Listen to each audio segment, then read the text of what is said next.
할렐루야.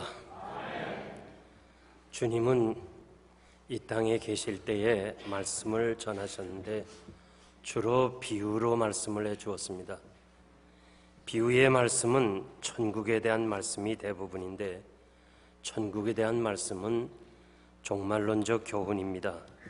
성도가 바르게 신앙생활하고 섬기는 삶을 살려고 하면 종말론적 신앙과 세계관이 있어야 합니다. 사도시대로부터 지금까지 참으로 예수 잘 믿고 하나님의 말씀대로 살고 많이 섬긴 사람들은 대부분 종말론적 신앙을 가지고 있었습니다.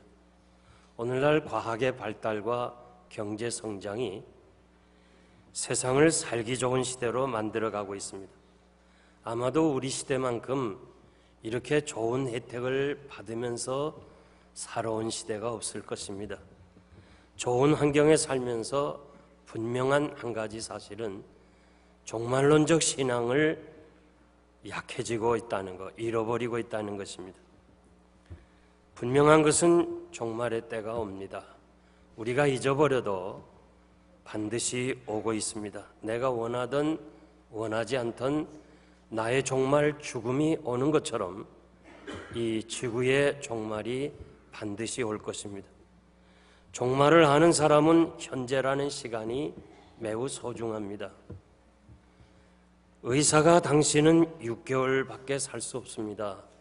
시한부를 이렇게 이야기할 때 이 환자에게는 6개월의 시간은 한순간도 낭비할 수가 없을 것입니다.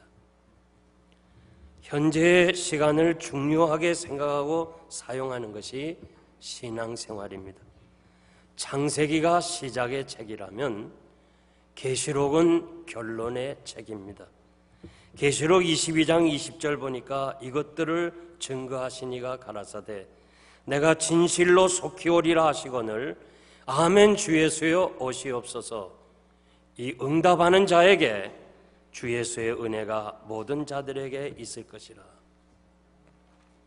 성경의 모든 사건들을 다 증거하시니가 그대로 되어진 것을 우리가 믿고 있는데 결론에 가서 내가 속히 오리라 할 때에 아멘 주 예수여 오시옵소서 이렇게 응답하는 사람에게 주님의 은혜가 함께 하실 것이고 주님의 은혜를 받은 사람은 주의 재림을 기다리면서 살 수밖에 없습니다. 주님은 청지기 비유를 말씀하시면서 때를 따라 양식을 나눠줄 자가 누구냐? 주인이 올 때 이런 자가 복이 있다. 양식을 준다는 말은 복음을 전한다는 거예요. 생명의 말씀인 복음을 전하는 자가 복이 있다. 우리가 언제인지 모르지만은 우리가 하고 있는 일들 가운데 하나님께서 우리를 부르시거나 영광스럽게 주님이 다시 오실 때에 가장 복된 사람이 누구냐? 복음을 전하다가 맞이하는 사람이 가장 복되다고 말씀하십니다. 영생교회는 하나님의 축복을 많이 받았습니다. 영적으로 성숙한 교회입니다. 무엇보다도 개혁주의 신앙으로 무장한 교회입니다. 주의 뜻인 복음 전파를 교회의 목회 철학으로 삼은 교회입니다. 우리가 전도하는 일과 선교하는 일을 지나온 34년 동안 한 것을 여러분들이 잘 알고 있습니다. 이 교회가 주님 오실 때까지 변함없이 영혼 구원하는 일에 최선을 다하는 교회가 되기를 소원합니다. 처음 시작할 때부터 선교를 했습니다. 그래서 하나님이 우리 교회를 축복해 주었습니다. 선교는 신학을 공부하고 목사님들만 하는 것이 아닙니다. 21세기는 평신도 선교사의 시대입니다. 70년대 이후 전 세계적으로 선교사들의 입국을 어렵게 하는 나라들이 늘어나고 있습니다. 그리고 비자 연장을 해주지 아니합니다. 아직 복음을 접하지 못한 미전도 종족들은 거의 대부분이 신학을 공부하거나 목사를 받지 않습니다. 전문적인 지식을 가진 의술이나 교육이나 혹은 기술자들을 요구하고 있습니다. 지금 이런 사람들이 열방에 나가서 저들과 같이 생활하면서 복음을 전하고 있습니다. 이슬람 지역은 100% 전문인 직업을 가진 평신도가 가야 합니다. 세계 인구가 70억을 넘었는데 개신교는 3억 6천만 정도 되고 복음을 전하는 선교사님은 40만 정도이기 때문에 예수 믿는 사람의 0.1% 정도가 선교사로 나가 있는데 주님이 이 복음이 땅끝까지 전파되어야 그제야 끝이 오리라고 그랬는데 선교사님만 복음을 전하면 주의 재림을 우리가 앞당길 수가 없습니다.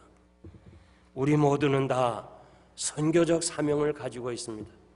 이 선교사라는 말은 보냄을 받는다는 뜻에서 파생된 단어인데 어떤 면에서 사도요 주님의 제자들입니다.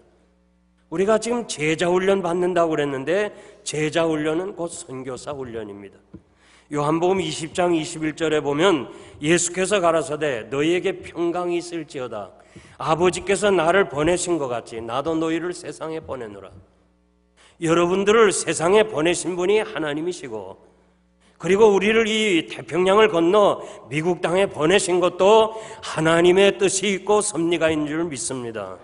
우리를 이 땅에 보내신 것은 복음을 전하기 위해서 이 땅에 보내셨고 우리가 아직도 이곳에 살고 있다는 자체는 생명을 받아서 살고 있다는 것은 우리를 향하여 하나님이 하시고자 하는 일이 있다는 것을 여러분들이 알아야 할 것입니다. 우리가 깨닫든지 못 알든지 간에 우리는 다 세상에 보내서 하나님의 말씀을 전해야 될 선교적 사명이 있고 목회는 분명한 거예요. 선교사들을 양육해야 되고 복음 전하는 자를 양육해야 할 것입니다. 성령이 너희에게 임하시면 예루살렘과 온 유대와 사마리아와 땅끝까지 이르러 내 증인이 되리라고 말씀하십니다. 성령이 아니고는 우리가 예수를 주라고 고백할 수가 없습니다. 오늘 이 자리에 나와서 여러분들이 하나님 앞에 예배를 드렸다는 자체는 벌써 성령 받은 사람이고 성령 받은 사람은 복음을 전해야 될 사명이 있습니다. 그러므로 예수를 구주로 받은 사람은 모두가 다 선교사가 되어야 될 사명을 가진 것입니다. 그러므로 우리는 이 마지막 시대에 선교적 사명을 견고하게 하는 여러분 되시기를 바랍니다. 본문의 내용은 세계 역사를 바꾸어 놓은 사건입니다. 복음이 전 세계로 확장되어 나가는 시작이 되었습니다.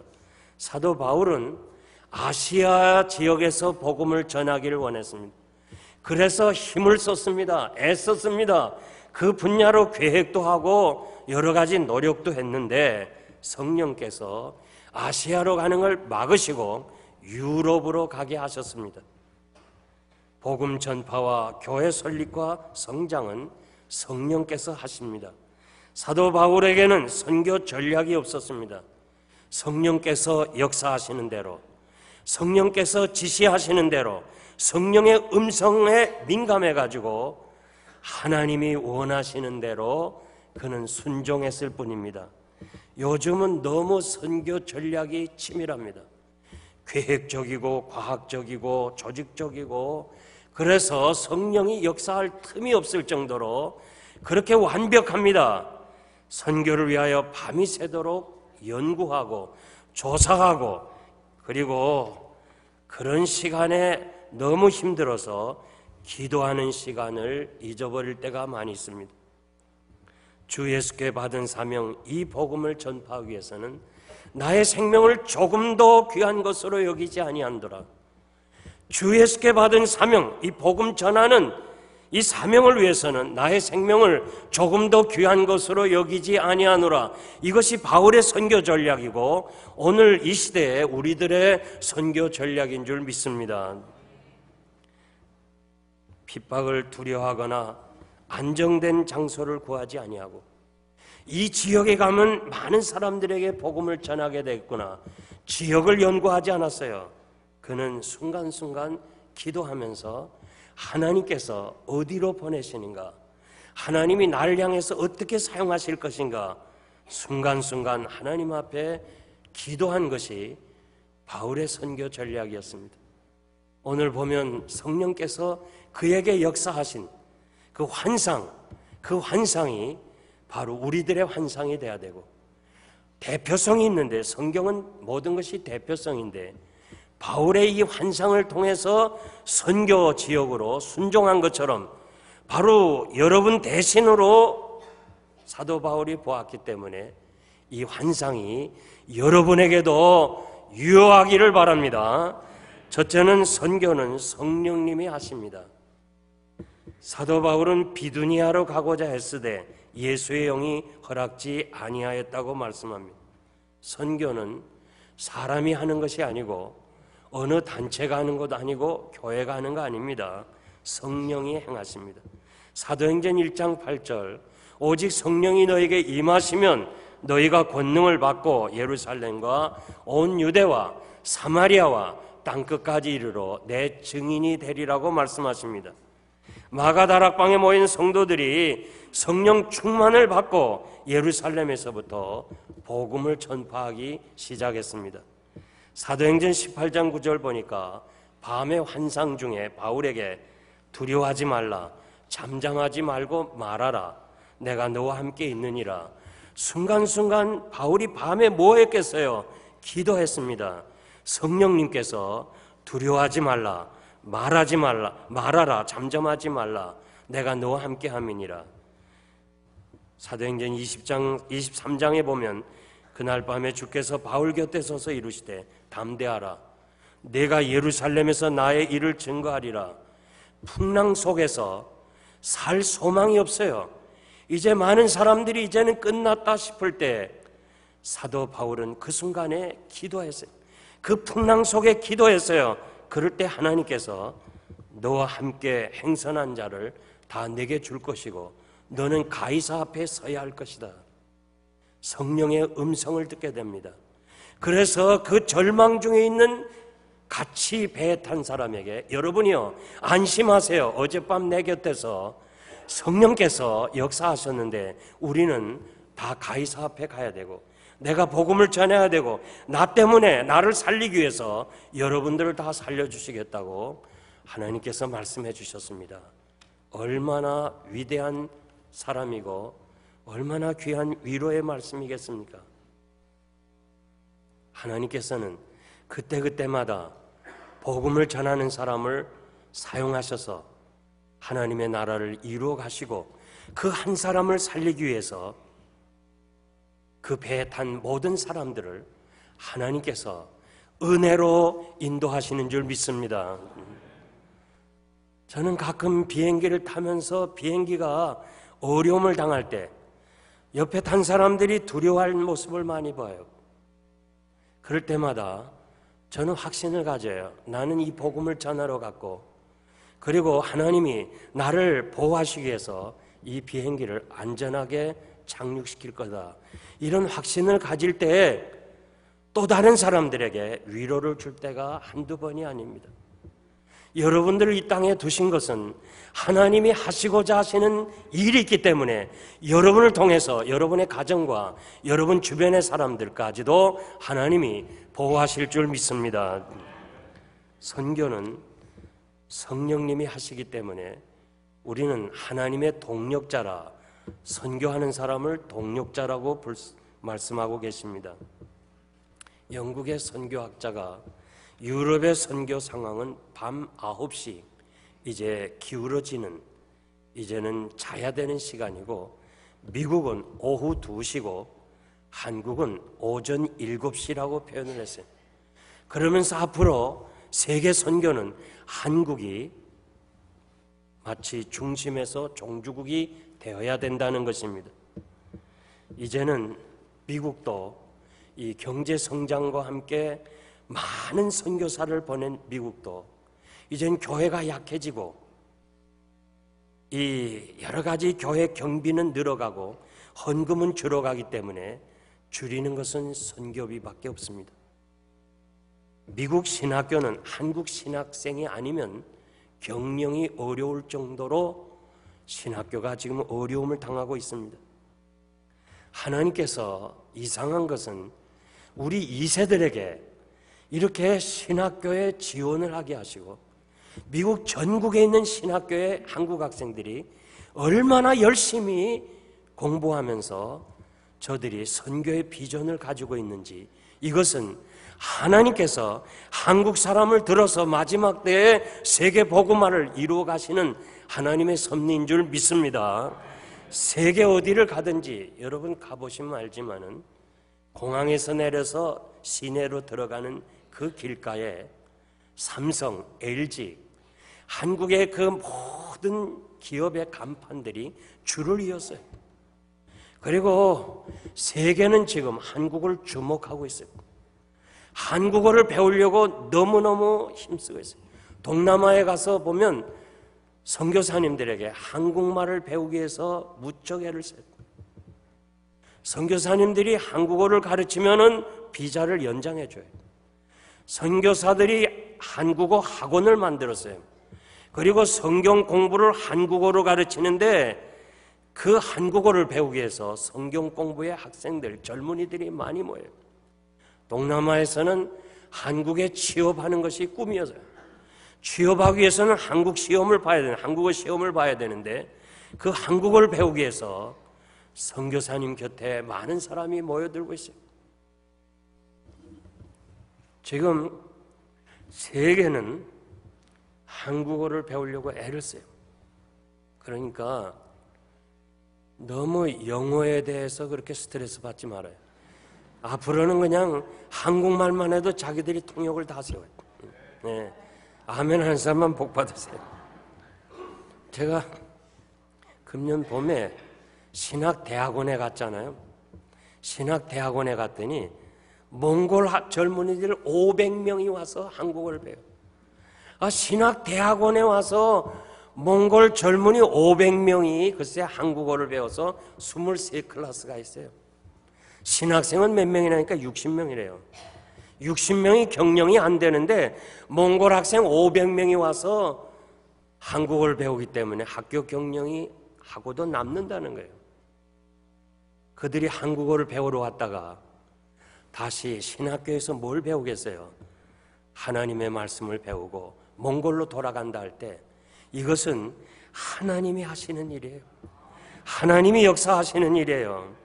저는 마지막 때 한국을 들어서 세계 복음화에 역사하는 이 귀한 사역을 감당하리라고 믿고 우리가 성령의 하시는 일에 순종하면서 하나님과의 동력하는 일에 힘쓰는 여러분 되시기를 바랍니다. 두 번째, 우리를 도와달라. 사도 바울은 소아시아 내륙 지방에서 복음을 전하기를 원했습니다.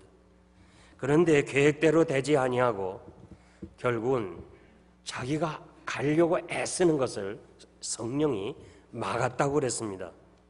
그러면서 그 낙심 중에 있는 사도 바울에게 환상을 보여주었습니다. 마게도냐 한 사람이 우리를 도와달라는 환상을 보았습니다. 이 환상은 우리가 지금 보는 환상하고는 달라요. 그 당시에는 성경 말씀이 없었기 때문에 환상은 혹은 꿈은 계시적 의미가 있었습니다. 단순한 상상이나 추리에 의한 것이 아니고 시각적인 것을 동반한 초자연적인 현상입니다. 마게도냐 사람이 도대체 누군가? 이 한 사람이 누군가? 이 한 사람이 보통 자연인인가? 아니면 특별한 사람인가? 이 문제에 대해서 신학교 다닐 때부터 이 성경을 보면서 저는 많이 고민을 했어요. 그러면서 우리가 전통적인 해석은 사도 바울이 결국 빌립보에 가서 루디아를 만나고 루디아를 통해서 빌립보 교회가 세워지고 복음이 유럽으로 들어가는 그런 역사적 사건을 보면서 우리는 한 사람의 도와달라는 것을 루디아로 해석하고 이해를 했습니다.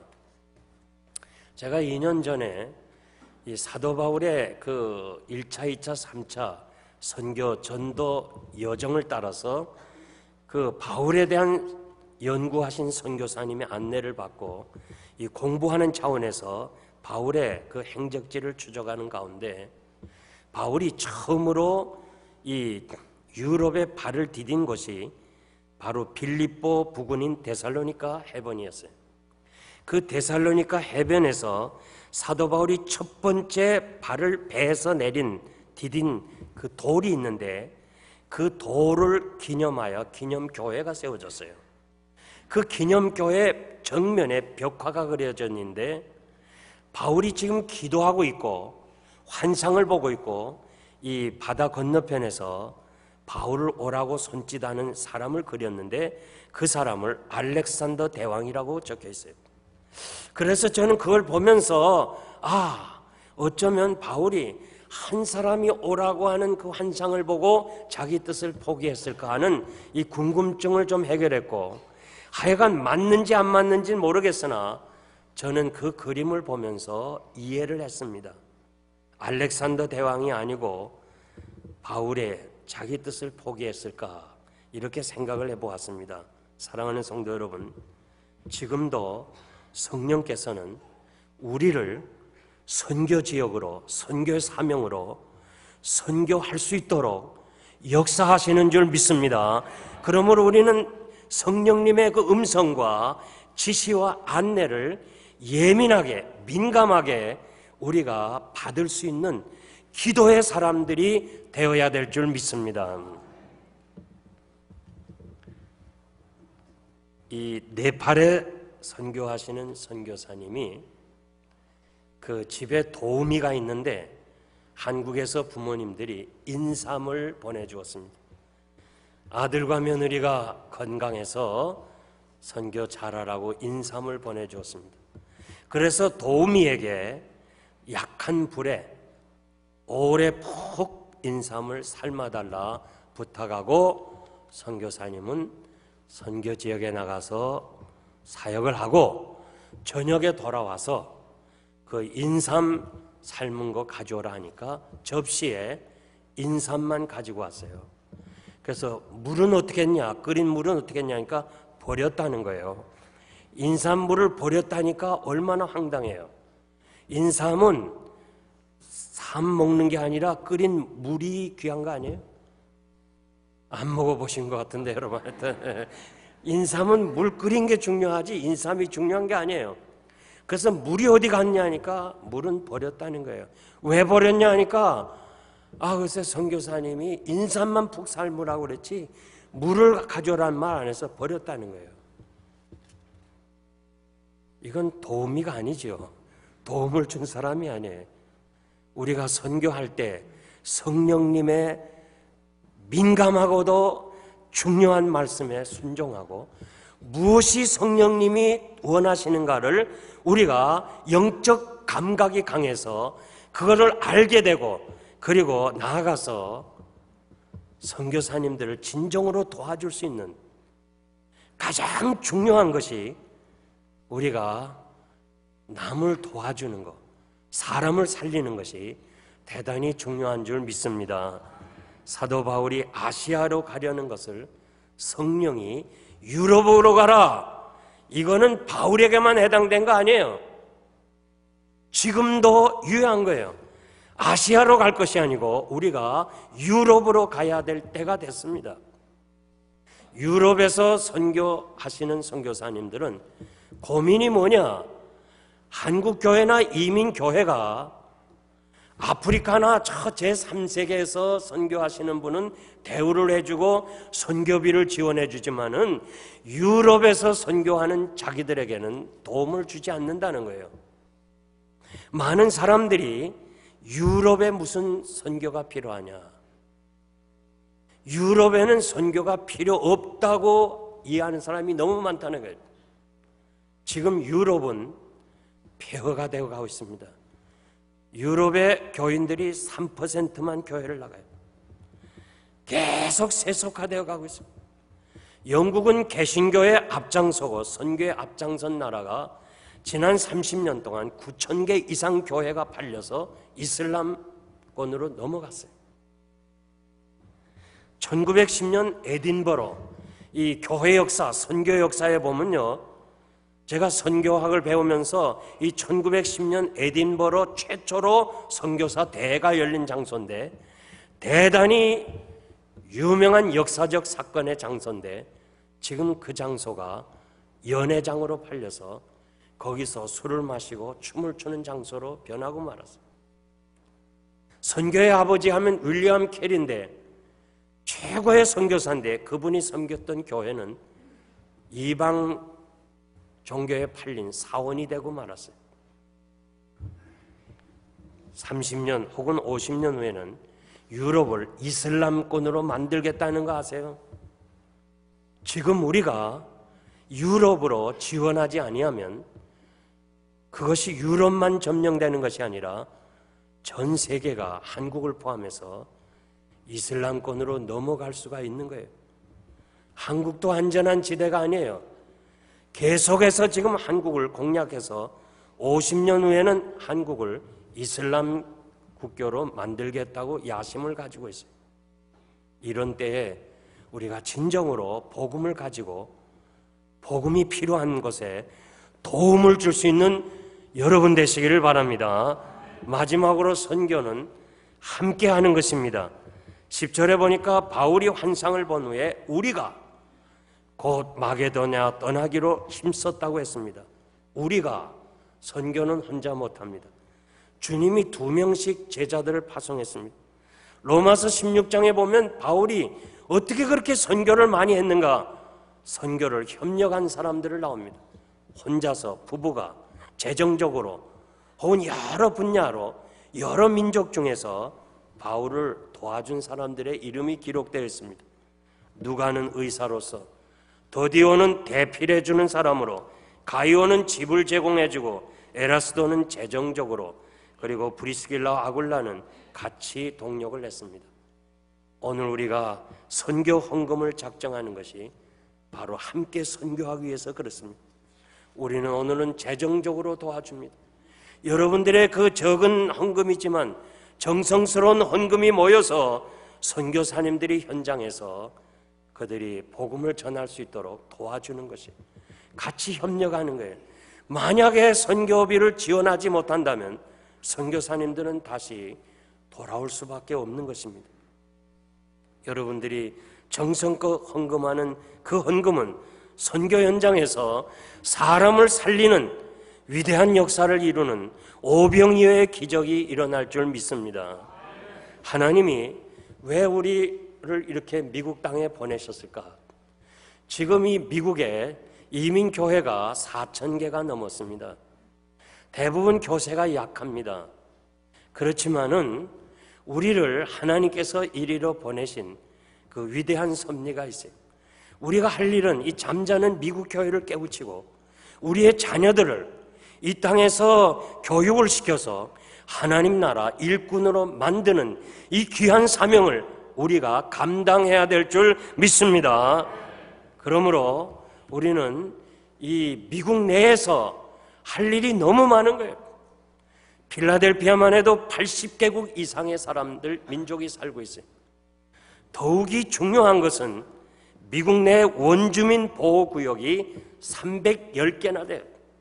이 310개나 되는 미국 영토의 2.3%를 땅을 차지하고 있습니다. 가장 큰 원주민 보호구역은 나바루라고 하는 것인데 웨스트 버지니아 주와 맞먹는 땅을 차지하고 있습니다. 이들의 생활은 대부분 빈곤합니다. 정말 저들은 생활이 너무 열악합니다.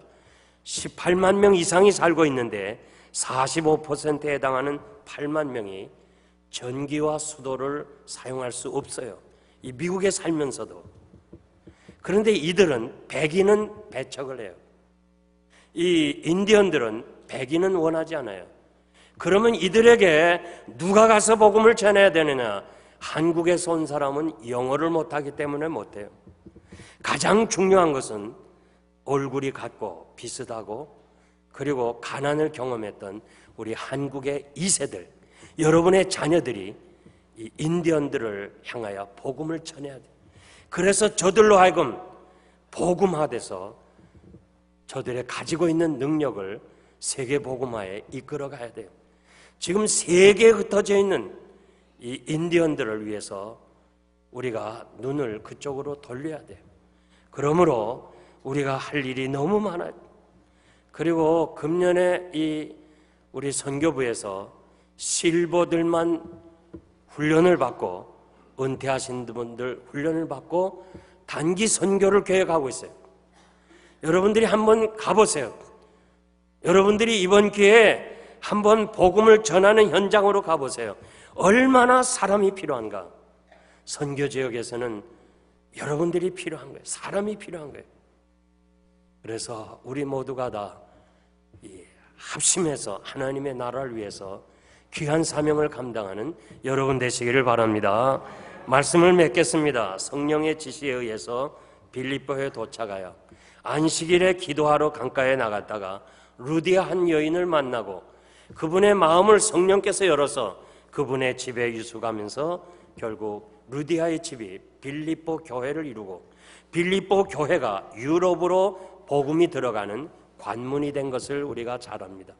영생장로교회가 빌립보 교회처럼 세계 복음을 이루어가는 관문이 되기를 원하고, 그리고 특별히 여러분 한 사람 한 사람이 루디아처럼 세계 열방을 향하여 마음이 열려지기를 바라고, 오늘 여러분들이 선교 헌금을 작정하는 이 작정 헌금이 바로 바울이 본 환상을 보는, 내가 비록 오늘 적은 헌금을 작정해서 선교를 위해서 후원하지만은 이 헌금이 열방을 향하여 영혼 구원하는 일에 귀하고 존귀하게 사용될 것을 믿습니다.